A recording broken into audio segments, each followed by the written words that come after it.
México. 8 de la mañana, galopes de caballos se escuchan acercarse, la gente abre camino para que pase un carruaje, un cronista camina por el centro de la ciudad, algo le llama la atención, un vehículo de carga, viejo, pesado, madera oscura bajo capas de pintura barata, se detiene, lo observa más de cerca, las proporciones no son de un carro común, hay restos de herrajes dorados bajo el óxido. ¿Y si ese armatoste que carga colchones fue alguna vez de una emperatriz? Oye, no olvides darle a la campanita para que no te pierdas más historias ocultas sobre México. Y como sabes, en este canal, creamos algo original, una canción que habla sobre la historia que contamos. Te dejo un pedacito para que te quedes hasta el final. En 1867, y en Palacio Nacional quedó su carroza de pie. Herrajes dorados. Ahora sí, hablemos de Carlota antes de que esto se convierta en una historia sobre muebles. En 1864, cuando llega a México como emperatriz consorte, Carlota de Bélgica tiene 24 años y una obsesión, la puntualidad. Sus biógrafos lo repiten una y otra vez. Llegaba a cada evento con minutos de anticipación, revisaba protocolos, anotaba horarios en cuadernos que cargaba ella misma, en un imperio que se desmoronaba por improvisación, decisiones tomadas tarde, comunicaciones que llegaban con semanas de retraso desde Europa. Carlota era la única persona en Palacio Nacional que llegaba a tiempo a todo.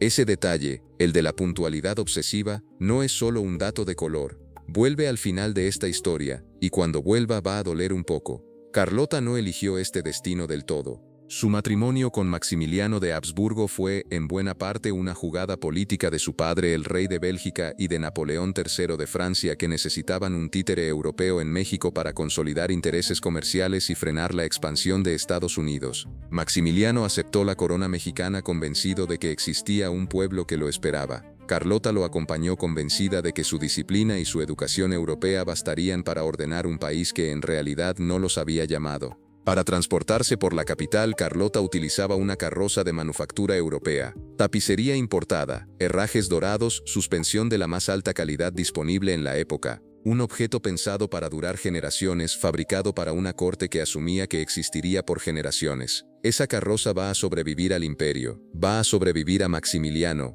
va a sobrevivir de hecho a casi todo el siglo XX. Lo que no va a sobrevivir es su identidad. Para entender por qué un objeto así puede simplemente desaparecer en el tejido urbano de una ciudad, hay que entender cómo termina el Segundo Imperio. En 1867, después de 3 años de guerra civil con apoyo extranjero, las tropas republicanas de Benito Juárez recuperan el control. Maximiliano es capturado y fusilado en Querétaro. Carlota, que había viajado a Europa meses antes a pedir ayuda a Napoleón III, nunca regresa a México. Pasa el resto de su vida, casi 60 años más, recluida primero por una crisis de salud mental severa, después por la inercia de una familia europea que prefiere mantenerla fuera de la vista.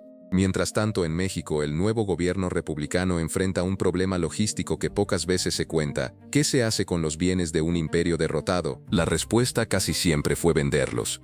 El erario republicano estaba devastado después de años de guerra. Los talleres de Palacio Nacional estaban llenos de mobiliario, vajillas, carruajes, uniformes, objetos que cargaban el peso simbólico de un régimen derrocado pero que también tenían simplemente valor de reventa. Para un gobierno sin dinero, un carruaje europeo de alta calidad no era un símbolo que destruir, era un activo que liquidar. Aquí va la estadística que cambia la perspectiva. Se calcula que, entre 1867 y 1868, el gobierno republicano subastó miles de piezas del patrimonio imperial, muchas de ellas sin inventario detallado ni registro de comprador. No hubo un museo que dijera esto se conserva. Hubo un funcionario con prisa que dijo esto se vende. Piénsalo así. Es como cuando una empresa quiebra y lo primero que pasa no es que alguien archive los documentos importantes. Lo primero que pasa es que llega una empresa de remates y se lleva las sillas, las computadoras, los cuadros de la sala de juntas, todo junto, todo al mismo precio por kilo. Nadie en ese remate está pensando en la historia. Están pensando en recuperar lo que se pueda. La carroza de Carlota entra a ese remate como un objeto más. Sin placa, sin certificado, solo un carruaje caro, en buen estado, que alguien con dinero podía comprar y usar. El primer propietario documentado de la carroza es un comerciante de la Ciudad de México cuyo nombre aparece en un par de registros de la época, aunque de forma incompleta. Lo que sí sabemos es lo que hizo. La compró como lo que era, un carruaje de lujo, y la usó para lo que estaba diseñada. Transporte personal de alto estatus. Aquí aparece la primera decisión que vale la pena detener. El comerciante decide no informar a nadie del origen de la pieza. No la dona a una institución, no la registra como objeto histórico. La usa simplemente como un carruaje caro que compró en una subasta legal. El mecanismo detrás de esto se llama descuento del futuro, o lo que en economía del comportamiento se conoce como sesgo de presente. Básicamente, las personas valoran de forma desproporcionada los beneficios inmediatos por encima de los beneficios futuros, incluso cuando el beneficio futuro es mucho mayor. Para el comerciante el beneficio inmediato era claro y tangible. Tenía un carruaje excelente, ya pagado, listo para usar. El beneficio futuro, que ese objeto pudiera tener valor histórico, que alguien algún día quisiera estudiarlo o exhibirlo, era abstracto, lejano, y no le correspondía a él resolverlo. En un café se diría así: yo no voy a estar aquí para ver si esto importa en 100 años, así que mejor lo uso ahora. Imagina que eres tú. Acabas de comprar, en una subasta de bienes del gobierno, un carruaje espectacular a un precio que no se va a repetir. ¿Te pones a investigar su procedencia exacta, o lo subes a la calle y lo usas el lunes? La carroza pasa, según los registros disponibles, por al menos 2 propietarios más a lo largo de las siguientes décadas. Aquí la documentación se vuelve escasa. Estamos hablando de un objeto privado, no de una pieza de museo, así que nadie llevaba un libro de bitácora. Pero el patrón que sí podemos reconstruir es el del despojo progresivo. Segunda decisión. En algún punto, probablemente entre el segundo y el tercer propietario, alguien retira los herrajes dorados originales y los vende por separado. El oro, incluso en pequeñas cantidades aplicadas como ornamento, tenía valor de fundición. La estructura del carruaje. Madera, ejes, ruedas, seguía siendo funcional sin esos adornos. Esto responde a otro mecanismo, la fragmentación de valor, un concepto que en economía se aplica cuando un objeto compuesto vale más desarmado, vendido en partes, que entero. Es la misma lógica por la que alguien desarma un coche viejo para vender las piezas en lugar de venderlo completo. Cada pieza por separado, sumada, da más dinero que el conjunto. El problema es que esa lógica, aplicada a un objeto histórico, no destruye solo el valor económico del conjunto. Destruye también la posibilidad de que alguien en el futuro reconozca qué era ese conjunto.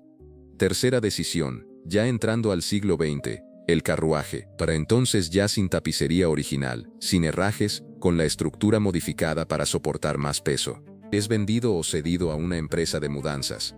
Alguien decide que esa estructura, robusta, bien construida, con ejes que aún funcionan, sirve perfectamente para cargar muebles. Aquí opera algo que en psicología se llama ceguera funcional, o más técnicamente fijación funcional inversa. Cuando un objeto pierde por completo su función original y su apariencia original, las personas dejan de verlo como ese objeto y empiezan a verlo únicamente como lo que hace ahora. El carruaje ya no parece un carruaje imperial, parece simplemente un carro de carga viejo pero sólido.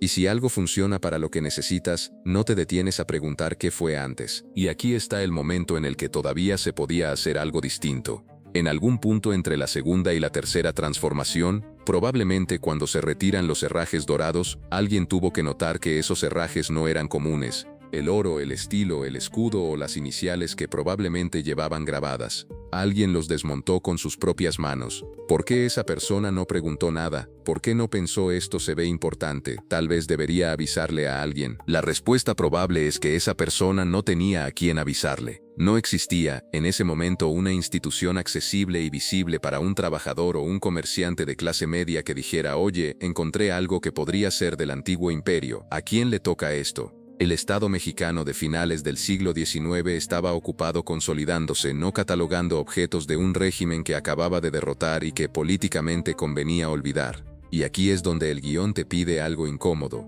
Si tú hubieras desmontado esos herrajes para venderlos por su peso en oro, en una época en la que ese dinero podía significar la diferencia entre comer bien ese mes o no, ¿los habrías guardado por si acaso, o los habrías vendido también? La mayoría de nosotros, seamos honestos, los habría vendido. Avancemos a 1938.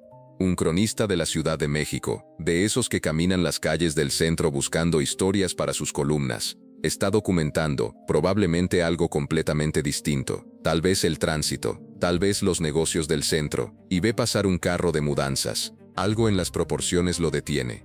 El ancho del eje, la curvatura del techo, que no es la curvatura típica de un carro de carga construido para ese propósito. Hay líneas que no tienen sentido funcional, restos de algo que alguna vez fue ornamental. Se acerca, bajo capas de pintura y óxido, ve fragmentos de herrajes, no los principales, esos ya no están, sino restos menores, tornillos, refuerzos, piezas pequeñas que nadie se molestó en quitar porque no valían lo suficiente. El cronista reconoce el patrón, ha visto fotografías, ha leído descripciones de archivo, esto es, o fue, el carruaje de Carlota. Está frente a él, cargando un ropero y un par de sillas hacia alguna casa del centro. El cronista escribe el artículo, lo publica. Por un momento, esta historia tiene la posibilidad de cambiar de rumbo. Alguien podría leerlo, reconocer el vehículo, decidir rescatarlo, pero el carro ya tiene un dueño, un uso, un trabajo que hacer esa semana, y el artículo se publica, se lee, se archiva, y el carro sigue su ruta. ¿Qué pasó después con cada parte de esta historia?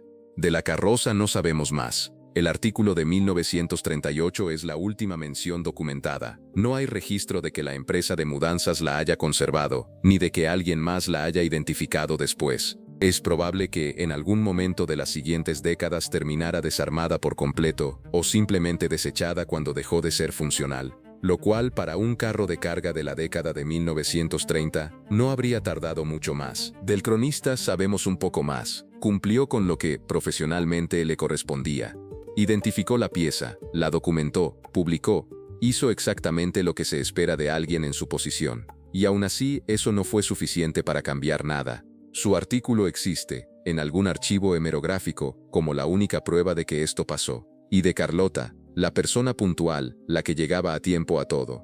Sabemos que vivió hasta 1927, encerrada primero en castillos belgas, después prácticamente olvidada por su propia familia, con crisis de salud mental que nunca se resolvieron del todo. Murió apenas 11 años antes de que su carruaje fuera identificado por última vez en una calle de la ciudad que ella gobernó durante menos de 3 años. La ironía está ahí, si quieres verla. La mujer que llegaba siempre a tiempo a cada evento de su vida, llegó exactamente 11 años tarde al único momento en que alguien pudo haber salvado algo suyo. Hay un patrón aquí que no tiene que ver con emperatrices ni con carruajes, tiene que ver con todas las cosas que tenemos, ahora mismo, que algún día van a perder su contexto.